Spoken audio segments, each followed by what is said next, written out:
strip this up.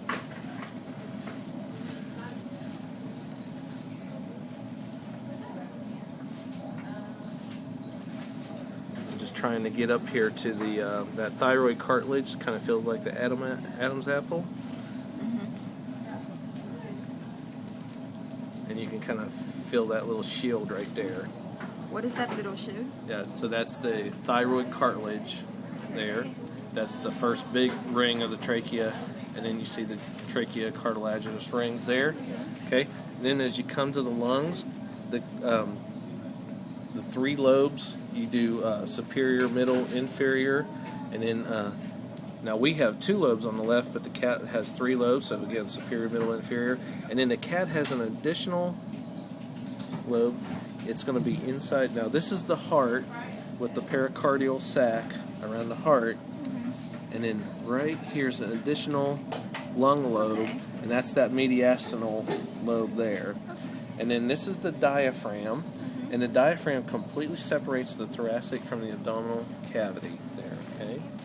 On the liver, as humans, we have a right and left, but there's four here. So it goes right lateral, right medial, left lateral. And in between these two lobes, this little deflated sac is the gallbladder. Okay. And then, okay, now this right here is the greater omentum. So there's a sheet of fat overlying the intestines, and it just peels away. So we can see the intestines here. That's a lot of fat. A lot of fat, yeah. And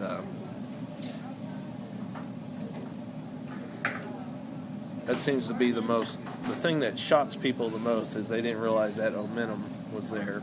This one eat a lot of mice, huh? Probably, yeah. Okay. And then we'll start here. This is the stomach. It's pretty deflated there. And then it kind of curves up, and this is the first section of the small intestine. So you'd have the pylorus, the pyloric sphincter here, and the duodenum there. And then the small intestine just keeps coiling. So what you basically first see here, we just call that jejunum. Is the stuff between the intestines the mesentery? I don't think you remember that. Okay. Yeah, mesentery is basically just the connective tissue that helps hold everything in place there. Okay.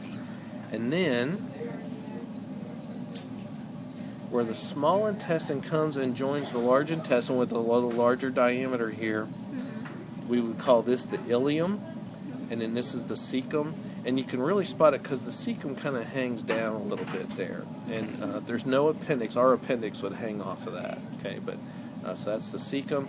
And in the cat, really, there's no transverse colon. So it really just does a ascending colon, and then it coils a couple times, and then it comes down as a descending colon here. Okay. And you can kind of follow it down towards the anus here. Okay. That is going toward the anus? Going towards the anus. That's descending colon there. Okay. Now, a couple features we'll see later. This is the urinary bladder here.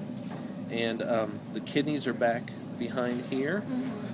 And these little tubes are the ureters carrying urine from the kidneys to the bladder there.